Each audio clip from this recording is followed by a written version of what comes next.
And, finally I'm saying, what happened? And this guy, it was, it's 3:00 in the morning, but he just said, I'm going to tell you right now, 2 people are dead. Selfishly, I was thinking, I'm going to jail for the rest of my life because I wanted to go on some trip. What's the difference between guilt and shame? Guilt is a feeling of responsibility or remorse for some offense, crime, or wrongdoing. Guilt says, I did something bad. Shame is a painful feeling of humiliation or distress caused by the consciousness of wrong or foolish behavior done by me or sometimes by another. Shame says, I am bad. Guilt deals with my feelings in regards to my actions. Shame deals with how I feel about myself. Guilt can lead me to repentance and healing. Shame can lead me into depression, low self-esteem, loathing, and bitterness. Shame can lead me into making some really bad choices. If I am allowing shame to permeate my life, how do I change my perspective? Because if nothing changes, nothing changes. Today, I have a good friend with me here that's going to share his incredible life change story. So let's get into it, shall we? So, hey, friend, glad you're here. Why don't you introduce yourself? Hey, everybody, and Eric. My name is Matt Slavic, 38 years old, live in Bentonville, Arkansas. And you just got married recently. Just got married October 22nd. I think that's the date. Well, congratulations. Thank you very much. That's quite a great thing for you. So why don't you tell us where you started? Where did little Matt start? Where'd you grow up? Are you a local guy or did you grow up from somewhere else? And tell us a little bit about your upbringing, your childhood. Okay. I grew up in, so I'm an identical twin, was born in Toronto, Canada. So dual citizenship, which is fun. And then we grew up in a small town, Heber Springs, Arkansas, Central Arkansas, Little Red River, Greers Ferry Lake, beautiful. But grew up there. It's just my brother and I, both parents in the home.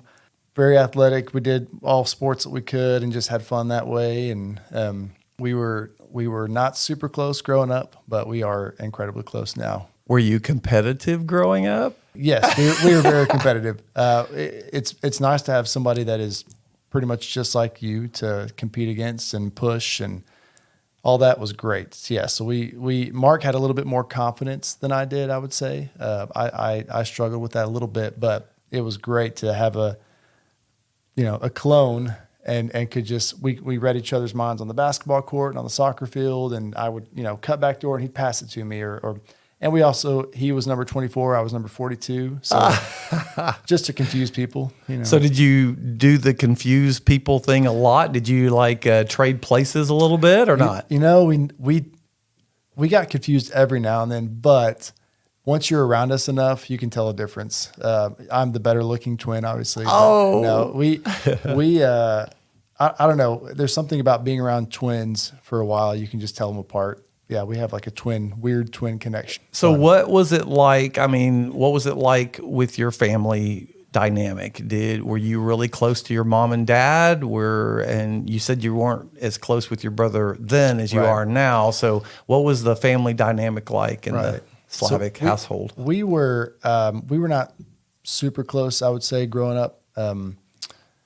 We weren't at odds with each other. We just weren't close. And then with my mom and dad, close until probably high school, and then I became maybe like every other high school kid, and mom and dad weren't cool anymore, and so now, I mean, mom and I are closer, and my brother and I are incredibly close. Our dad passed away in 2011, which was part of what caused my brother and I to get closer together, and there was a realization of, oh man, it's just us now, and we miss things with dad. Let's not do that with each other. So now we're annoyingly close, I would say.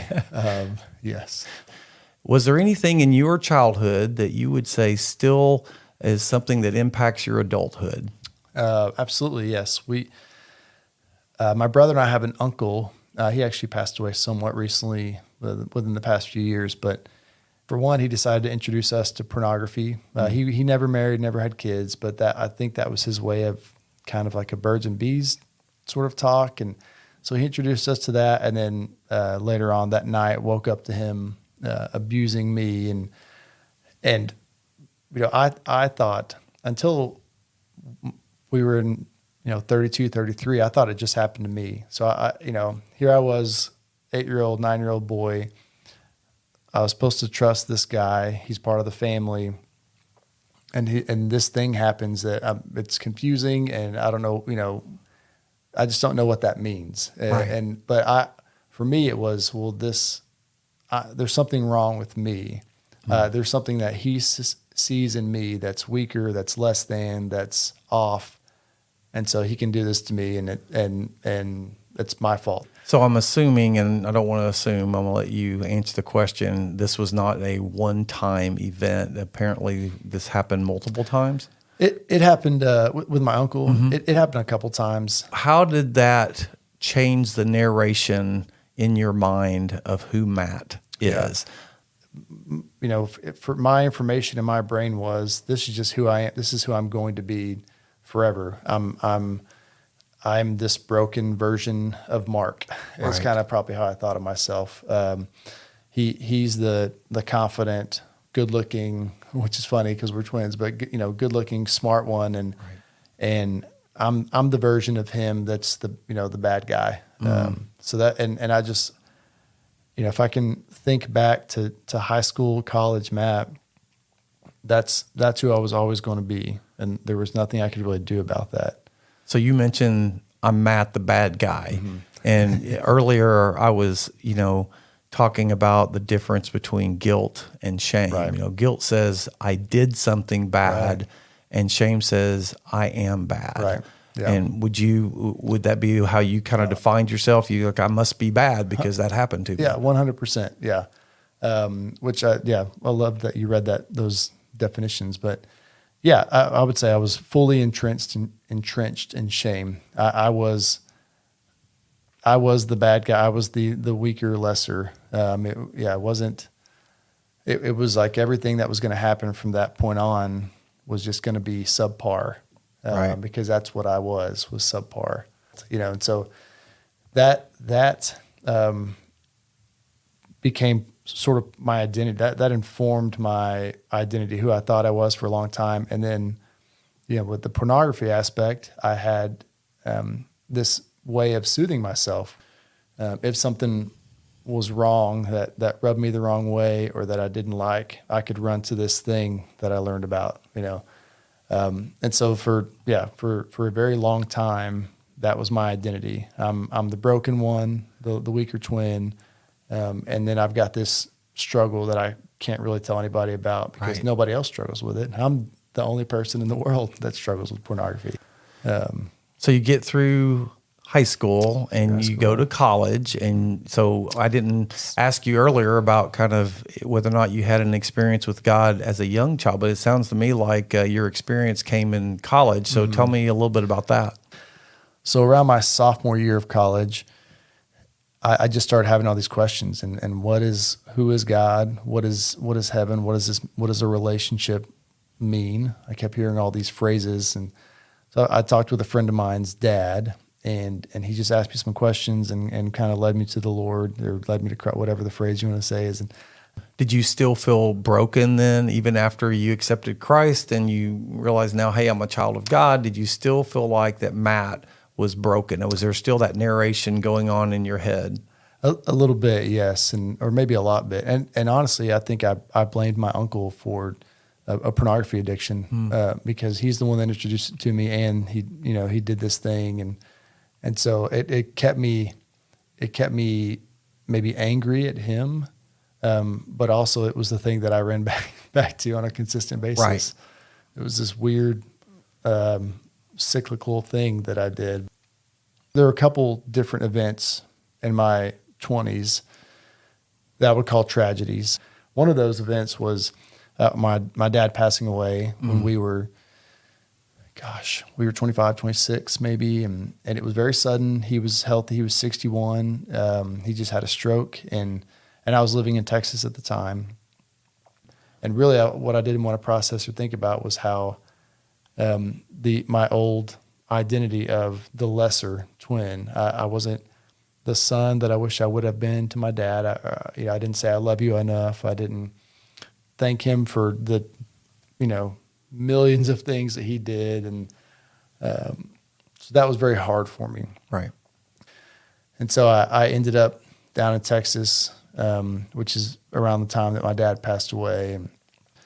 And then eventually made my way to West Texas, where I started teaching. I said there were 2 events in my 20s, and so this is the second event. This was a year and a half later, but I was teaching at a little classical school called Midland Classical Academy in Midland, Texas, and there was maybe 20 kids per graduating class, and it was my first year teaching in 2012. So every year they did a trip called the Adventure Club trip. They would choose, to my knowledge, they would choose a different location and just, hey, Labor Day weekend, we're going to leave school early on Friday. We're going to drive somewhere. We're going to spend a weekend there, hike around, do whatever it is. And then we've got Monday to drive back. And so it's my first year. And I thought, well, I don't know any of these students. I don't know any of these parents. I don't know any staff. And so I thought, I'm going to go on this trip. We were going to Zion National Park, never been to Zion. So we leave school 1 p.m. on a Friday, and the plan was to drive through the night, get to Zion, and kind of rest for a couple hours, but then we're just hiking for 2 days. And so about 9 p.m., I took over driving so the dad could rest, Cliff. And I'm pretty notorious for getting lost, even though I think we had printed out MapQuest directions, like the old school printed out directions. And so we were still going towards Zion, but we were on a different road than everyone else. And around 10 p.m., everyone else in my car fell asleep. And so it was just me, no radio. I had a Red Bull, but I thought, I'm going to wait a little bit to drink this. Well, sometime around 1:30, 2 a.m., I actually fell asleep driving. And what I can remember is being woken up because I was hitting the rumble strips on the side of the highway. And I'm going around 75 miles an hour. And so the rumble strips woke me up. So I jerked the car to the left to get on the road. Well, when I do that, I overcorrect and I start going off the road on the other side. So then I correct again, and on that second correct, I got knocked out. But I'm, looking at the vehicle and knowing details later, the vehicle started to flip, or it did flip, which is what knocked me out. So I wake up, it's pitch black outside. I'm in a driver's seat. It's not my vehicle. And I just remember being terrified, and my thoughts were where am I? Why did somebody put me in this vehicle that's not mine? And just sort of this, what's going on? I faintly said help, and some guy walked over to the door and opened the door and kind of helped me out. And there were all these things happening around me that I wasn't aware of at the time, and memories sort of slowly came back over time. And so eventually, whatever eventually means, that could be, I don't know if that was 5 minutes or an hour, but a paramedic comes, and I'm still asking what's going on. They put Colby and I in the back of the ambulance, and finally I'm like, what happened? And this guy, it's 3 o'clock in the morning, but he just said, I'm going to tell you right now, 2 people are dead. And it sort of came rushing back. Oh man, I was driving this thing and I fell asleep, and now 2 people are dead because of me, And in my mind, I'm just thinking, who are the 2 kids, or who are the 2 students? Who are the 2 people? And I found out that Cliff survived the dad, and so I knew that the boys were Bob and Bryce. And I lost my phone in the accident. I lost my shoes, and so I couldn't even call anybody, and I didn't know anybody, right? And so I was terrified. Selfishly, I was thinking, I'm going to jail for the rest of my life because I wanted to go on some trip, In the ER, I was coughing so much that they did a chest X-ray, and so the X-ray tech came. His name is Richard Rice. He came up to me and just kind of said, "Hey, how's it going?" And I said, "Well, terrible," And he said, "Well, are you a believer?" And I said, "Yes, sir." He said, "Well, do you mind if I pray for you?"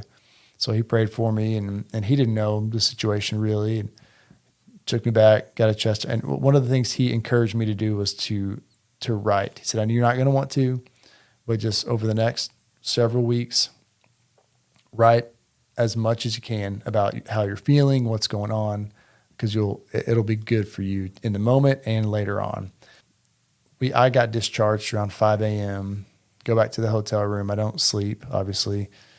And just flying back to Midland later that morning, I just thought, what am I supposed to, I don't know where my car keys are. I don't know where my clothes are. I don't have a phone anymore.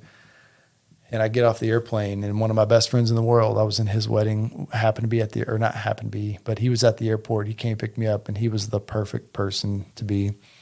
He cried with me, and he was able to joke, in an appropriate way. And like looking back now, it's like, man, God was already doing some stuff just with my friend being there. And on the plane ride back to Midland, a friend of one of the parents sort of pulled me aside and said, "Hey, whenever you're ready, they would love to talk to you. They'd love to meet with you." These are the parents of the two boys that died. Yes. So Okay. Bryce Kerrigan was the younger boy, and then Bob Henson was the older boy, and they weren't related, obviously, but so Bryce's parents wanted to meet with me.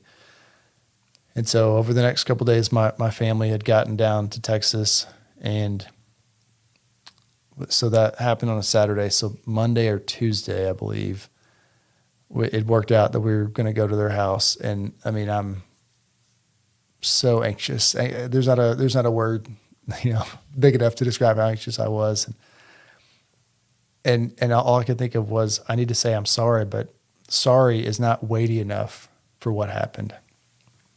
So, I had my family with me. People were going in and out of the house, and so we just kind of walk in, and one of the wife's sisters had an iPad and just was taking names of people just to say thanks to people. And I told her my name, and this is, my brother remembers this. I don't quite remember this as well, but he said she almost dropped the iPad, gave me a big hug.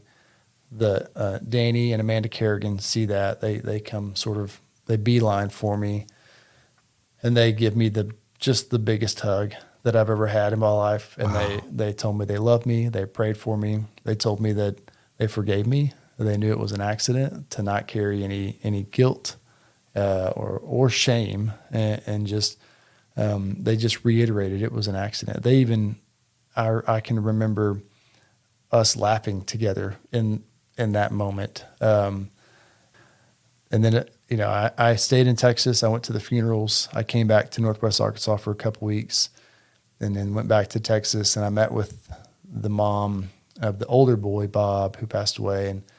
And she was a single mom. And so our interaction was somewhat brief, but I get to her house, and the thing I remember the most with her was that she said, I don't think I need to tell you this, but if you need to hear it, I forgive you, and I'm crying again. And I said, of course I need to hear that. And those interactions,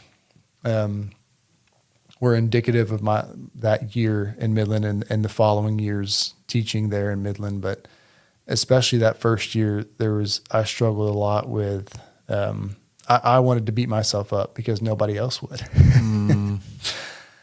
I've told people before, like, grace is not this one time. They didn't just forgive me then and tell me they love me then, but they have repeated that over and over again. And what I maybe deserved as a result of that accident, maybe jail time, maybe fines, and at the least, I deserved their indifference. But grace doesn't work that way, right? So they genuinely love me and care about what's going on. they're giving me the opposite of what I felt like, or maybe what the world says I deserved. That event, I think, went from I'm lesser, I'm weaker, I'm whatever, to no, I'm a child of the King. I've got a friend that always says, he tells his kids, hey, his last name is Waller. So it says you're a Waller and you're a child of the King. And so that's what I repeat in my head. There's nothing they showed me. There's nothing I can do to, for God to love me less, and nothing I can do for him to love me more. He already loves me more, and that's what they showed me, because like that doesn't happen apart from Jesus. You can't love somebody like me in that moment, in the moments to follow, apart from Jesus. So they showed you incredible grace. Did that influence how you thought about yourself? Yeah. So I think up to that point, I was still in a wrestling match with Matt's a bad person. Matt's, weaker, lesser. And so, like I said, that year, there were so many moments of them reminding me, hey, we forgive you. This isn't something that you need to keep holding on to, and ask us whatever you want to about Bryce or about Bob, and we'll tell you we love you. There were times they made me turn and look at them, and they held my face. And so I that year in 2012, 2013, especially, is when I started moving from Matt's bad to this is just something that happened.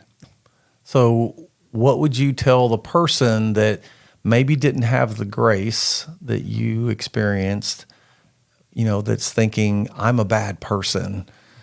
Yeah, I would say that, for one, I would say get into some good community.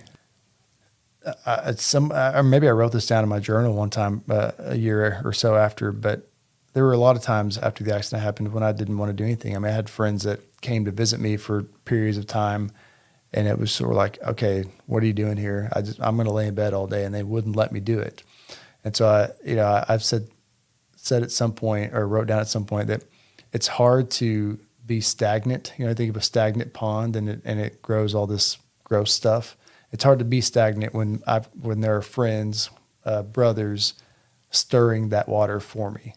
God puts people in our life. He puts me into people's life too, to help stir the water sometimes. So I just think that's way more important than maybe we give credit for. Yeah. Thanks, Matt, for sharing your story with us. Hey, if you are listening today and you have been confused about the difference between guilt and shame, maybe as Matt was sharing, you could relate to his feelings of being broken and feeling like you are a bad person. That's the shame speaking. If you are the victim of physical or sexual abuse, you are not guilty, and it's not your fault. If you have caused unintentional hurt on others, know that you can offer your apology, but whether they accept it or not does not make you a bad person. Maybe you need to change your perspective and receive grace from God and maybe even others. Don't live in the shame. Allow God to change your life, because if nothing changes, nothing changes. Hey, we'll see you next time.